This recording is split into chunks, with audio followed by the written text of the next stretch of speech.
தமிழையும் விவரிக்கும் திறனை வளர்ப்பதற்காக இந்த வீடியோ. கலைடாஸ்கோப் வச்சுருக்காங்க, அதை பார்க்கங்க. கலர் கலராக தெரியும் இல்லையா?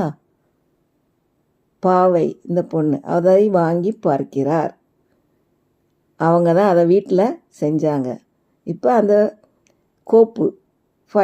கோப்பு அதை எடுத்து கையில் வச்சு விவரிக்கிறாங்க. என்ன சொல்கிறாங்க?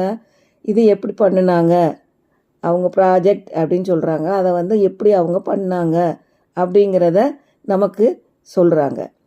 இப்போ உங்கள் குழந்தைகளை இதே போல் எந்த சீனையும் பார்த்து அவங்கள இதே போல் சொல்லுங்கள். விவரிக்கும் திறனை வளர்க்க வேண்டும். அப்போ அது பேச்சு திறனுக்கு அது ஒரு அடிப்படை திறன் வளர்ப்பாக இருக்கும். இங்கிலீஷ் மட்டும்தான் பேசணுமா? தமிழ்லேயே